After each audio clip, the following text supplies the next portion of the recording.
চন্দ্ৰ Barman all BTR venture elementary teacher এছ'চিয়েশ্যনৰ সাধাৰণ সম্পাদক। আজি এটা বিষয়বস্তু উপস্থাপন কৰিবলৈ মই উপস্থিত হৈছোঁ। বিষয়বস্তুটো বহুত স্পৰ্শকাতৰ বিষয়বস্তু।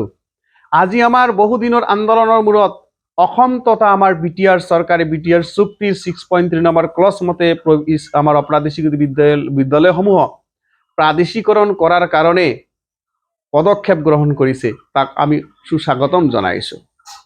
তাৰে মাজত বিসংগতিপূৰ্ণ এটা আমাৰ বিতৰ্কিতমূলক এটা কথা পাই আছোঁ আৰু আমাৰ হোৱাটছএপ গ্ৰুপত থকা সকলো শিক্ষক বন্ধুই এই বিতৰ্কিতমূলক তথ্যটো পাই আছে। ইতিমধ্যে আপোনালোকে আজি পুৱাত নিশ্চিতভাৱে 27 তাৰিখ 6 মাৰ্চ 2023 ইঙত আমাৰ সন্থাৰ সভাপতি মাননীয় উমেশ চন্দ্ৰ মণ্ডলে এখন পত্ৰ প্ৰেৰণ কৰিছে হোৱাটছএপ যোগে। সভাপতি মাননীয় উমেশ চন্দ্ৰ মণ্ডলে লিখিছে, to the sir madam, all BTR venture teachers এছ'চিয়েশ্যনৰ কমিটিৰ বিষয়ববীয়াসকলৰ লগতে সম্পাদক মহোদয়ৰ জ্ঞাতাৰ্থে তাং 27/6/2023 subject all BTR venture elementary teachers এছ'চিয়েশ্যনৰ সভাপতিৰ পদ অব্যাহতি পদত্যাগ পত্ৰ। মহাশয়া, সন্মানপূৰ্বক বিনীত নিবেদন এই যে মই শ্ৰী উমেশ চন্দ্ৰ মণ্ডল অল বিটিআৰ ভেঞ্চাৰ এলিমেণ্টাৰী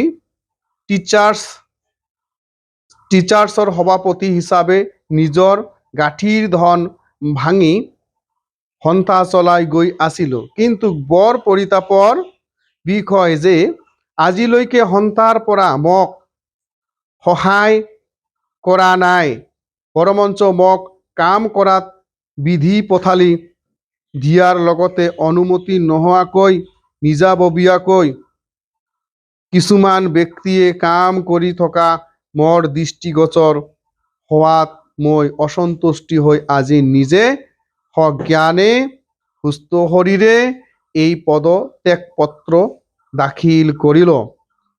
আজিৰ পৰা মোৰ কোনো প্ৰকাৰ দায়িত্ব নাথাকিব, ইতি উমেশ চন্দ্ৰ মণ্ডল। নিশ্চিতভাৱে আপোনালোকে পত্ৰখন দেখিছে আৰু এই পত্ৰখনত এখেতে ৰাজহুৱাভাৱে সম্পাদকৰ জৰিয়তে এইখন পদত্যাগ পত্ৰ দিছে। মই সম্পাদক হিচাপে এইখিনি প্ৰচাৰ কৰা মোৰ দায়িত্ব। তো মই অনুৰোধ কৰিছোঁ সভাপতিদেৱে এনেকৈ পদত্যাগ কৰাটো সম্ভৱতঃ যুক্তিসংগত কিমান আছে আপুনি বুজি পায়। আজিহে আপুনি পদত্যাগ পত্ৰখন দিছে, কিন্তু আপুনি বিতৰ্কিতমূলক কিছুমান সমস্যাৰ লগত যোৱাকালিৰ পৰাই আপুনি জড়িত হৈ আছে। যোৱাকালি আমি এখন সভা আহ্বান কৰিছিলোঁ, এইখন সভাত আপোনাক আমি আমন্ত্ৰণ জনাইছিলোঁ। আপোনাক সভাখন কৰাৰ কাৰণে অনুমতিও বিচাৰিছোঁ, অডিঅ' ক্লিপ এটা দিছোঁ আপোনাক, আৰু আপোনাক এটা নিশ্চিতভাৱে মই পত্ৰ প্ৰেৰণ কৰিছোঁ। যিহেতু আপুনি বাই ফোনত কিবা কাৰণত হয়তো মোৰ ফোনটো ৰিচিভ কৰা নাই আৰু ফোনত আপোনাৰ লগত কথা হোৱা নাই, গতিকে মই আপোনাক পত্ৰ এখন প্ৰেৰণ কৰিছোঁ। তো গতিকে আপুনি এনেকৈ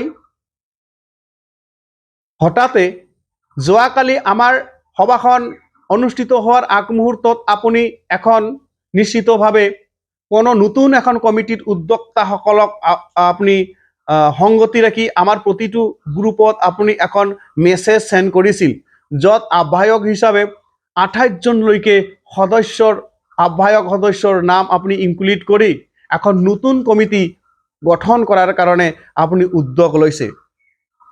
তেনেহ'লে আপুনি বিবেচনা কৰক ছাৰ, আপুনি এজন সভাপতি, এটা সংগঠনৰ আপুনি সভাপতি, সংগঠনৰ এটা মালিক, সংগঠনৰ এটা আপুনি দায়িত্বশীল ব্যক্তি। সংগঠন এটা আপোনাৰ জন্ম দিয়াৰ কোনো প্ৰয়োজন নাই। আপোনাৰ বিৰুদ্ধে যি কাম কৰিছে তাৰ ওপৰত আপুনি একশ্যন লোৱাৰ কাৰণে ব্যৱস্থা কিয় নলয়? আপুনি নিশ্চিতভাৱে ব্যৱস্থা ল'ব লাগিছিল। এই বিতৰ্কিত মন্তব্যত আপুনি আমাৰ এই সময়ত যিহেতু বিটিআৰ চৰকাৰে আমাৰ স্কুলখিনি প্ৰাদেশিকৰণ কৰাৰ কাৰণে এটা পদক্ষেপ গ্ৰহণ কৰিছে, ইয়াত আপুনি বিধি পথালি দিয়াৰ মুখ্য কাৰণটো নিশ্চয় আপোনাৰ মুখ্য কাৰণ আছে। আপুনি কাৰণটো ৰাজহুৱাভাৱে এটা দোষ জাপি দি আপুনি হাত সাৰিব বিচাৰিছে। আপুনি স্বজ্ঞানে আপোনাৰ শাৰীৰিক অসুস্থতা অৰ্থাৎ আপোনাৰ পাৰিবাৰিক অসুবিধাৰ কাৰণে আপুনি ৰিজিগনেশ্যন দিব, এইটো বেলেগ কথা, কিন্তু আপুনি পত্ৰখনত কেইবাটাও চাঞ্চল্যমূলক শব্দ বাক্য আপুনি লিখি কিনি আপুনি পদত্যাগ কৰিছে। এইটো সম্ভৱপৰ নহয় ছাৰ। আপুনি পুনৰাই আপোনাৰ মই অনুৰোধ কৰিছোঁ, আপুনি সন্থাত এটা মিটিং মাতি দিয়ক। আপুনি মিটিং মাতাৰ কাৰণে এটা অনুমতি দিয়ক, অকল সাংগঠনিক দৃষ্টিভংগীটো আলোচনা কৰাৰ কাৰণে। নিশ্চিতভাৱে আপুনি তেনেকৈ ইয়াৰ পৰা যাব নোৱাৰে, কাৰণ আপুনি যিহেতু সংগঠনৰ সভাপতি, কোনো সদস্য সম্পাদকে হয়তো পদত্যাগ কৰিব, আপোনাক সভাপতি হিচাপে এপ্লিকেশ্যন দিব, এইটো বেলেগ কথা। আপুনি এজন সভাপতি হিচাপে আপুনি ৰাজহুৱাভাৱে তেনেকুৱা পদত্যাগ কৰাটো আপোনাৰ পক্ষত আমি কিমান জন যুক্তি আছে, এইটো আপোনাক মই প্ৰশ্ন কৰিছোঁ। তো গতিকে মই অনুৰোধ কৰিছোঁ যে সভাপতিৰ খেলি মেলি যিখিনি চলিছে, আপোনালোকে আমাৰ সন্থাত অন্তৰ্ভুক্ত থকা আৰু আমাৰ পিটিআৰ অঞ্চলত অপ্ৰাদেশিকতা শিক্ষা প্ৰতিষ্ঠানত কৰ্মৰত শিক্ষকসকলে আপোনালোকে হতাশা নহ'ব। নিশ্চিতভাৱে আমি যোৱাকালি এটা মিটিঙত সিদ্ধান্ত গ্ৰহণ কৰিছোঁ। এই সিদ্ধান্ত মৰ্মে আমাৰ সভাপতিদেৱক আমি যোগসূত্ৰ স্থাপন কৰাৰ কাৰণে আমাৰ কেইবাজনো বুদ্ধিজীৱীক আমি দায়িত্ব অৰ্পণ কৰিছিলোঁ, কিন্তু এইসকলকো আমাৰ সভাপতি কোনো ধৰণৰ ৰেচপেক্ট কৰা নাই। তো গতিকে মই অনুৰোধ কৰিছোঁ, আপোনালোকে এক তিল বিন্দু শংকিত হ'ব নালাগে। আমাৰ যিখন বিটিআৰ চৰকাৰৰ ইচ্ছাকৃতভাৱে বিটিআৰ চৰকাৰে যি আমাৰ স্কুলখিনি প্ৰাদেশিকৰণ কৰিব বিচাৰিছে, ইয়াৰ কাম আমি নিঃসন্দেহে চলাই যাম। আৰু আমি আশা ৰাখিছোঁ সংগঠনৰ যিখিনি আমাৰ মতানৈক্যতা আছে, এইখিনি আমাৰ সংগঠনৰ মাজত এৰি দিয়ক। আমি নিশ্চয় আলোচনাৰ মাধ্যমে এইখিনি সংশোধন কৰাৰ কাৰণে চিন্তা ভাৱনা কৰিম। আমি নিশ্চিতভাৱে সভাপতি মহোদয় আপোনাকো অনুৰোধ কৰিছোঁ, আজি আমি নিশ্চয় আপোনাকো আমাৰ কনফাৰেন্সত অনাৰ কাৰণে আমি চেষ্টা কৰিম। আপুনি নিশ্চয় আমাৰ কনফাৰেন্সৰ কলটো ৰিচিভ কৰিব। আজি আমি অডিঅ' কনফাৰেন্স এটা কৰাৰ পিছত 2 তাৰিখৰ ভিতৰত এখন ৰাজহুৱা সভা পাতি দি সন্থাৰ ভিতৰত কি সমস্যা আছে, এইখিনি সমস্যা সদৰি কৰিব লাগে। আপুনি যদি একেবাৰে অসুস্থ আৰু আপুনি যদি একেবাৰে অপাৰক, আমাক অসুস্থতাৰ কথা আপুনি বাৰ কৈছিল, আমি যেতিয়া আপোনাক আহ্বান কৰিছিলোঁ কিবা প্ৰগ্ৰামত, কিবা অনুষ্ঠানত, কিবা আমাৰ ৰাজহুৱা কাৰ্যত, তেতিয়া আপুনি শাৰীৰিক অসুস্থতাৰ কথা আমাক দেখাইছিল। তো গতিকে আপোনাৰ শাৰীৰিক অসুস্থতাক আমি মানি লৈ আপোনাক আমি একো কোৱা নাই। আপুনি যিহেতু সভাপতি আৰু বয়োজ্যেষ্ঠ, তো এতিয়া যদি আপুনি আপোনাক কোনোবাই অৱজ্ঞা কৰিছে বুলি আপুনি দোষাৰোপ কৰি হাত সাৰি বেলেগ এটাক চিন্তা কৰিছে, এইটো আপোনাৰ ব্যক্তিগত কথা। তো গতিকে মই অনুৰোধ কৰিছোঁ যে আমাৰ ৰাইজে যাতে আমাৰ এনেকুৱা সভাপতিৰ নেতৃত্বত আকৌ এখন নতুন সংগঠন হ'ব, আমাৰ ৰাইজে যিটো হতাশগ্ৰস্ত হৈছে, এইখিনি হতাশগ্ৰস্ত হ'ব নালাগে। আমি নিশ্চিতভাৱে আমি বলিষ্ঠ পদক্ষেপেৰে আমাৰ সন্থাৰ কাম আমি আগুৱাই লৈ যাম। এইখিনি আপোনালোকক মই অভয় প্ৰদান কৰিলোঁ। আপোনালোকে এক তিল বিন্দু চিন্তা কৰিব নালাগে। আমি আছোঁ, আমি কাম কৰি যাম। আপোনালোকে আমাক নিশ্চয় সৎ পৰামৰ্শ, সৎ বুদ্ধি দিব। এই সৎ পৰামৰ্শ মতে, সৎ বুদ্ধি মতে আমি আমাৰ কাম আগুৱাই লৈ যাম। অৱশ্যে আৰু ক'ব বিচাৰিছোঁ, আমাৰ আজি অডিঅ' কনফাৰেন্সৰ পিছত হয়তো আমাৰ 2 তাৰিখৰ ভিতৰত এখন ৰাজহুৱা সভা আমাৰ আহ্বান কৰিবৰ প্ৰয়োজন হোৱা বুলি অনুভৱ হৈছে।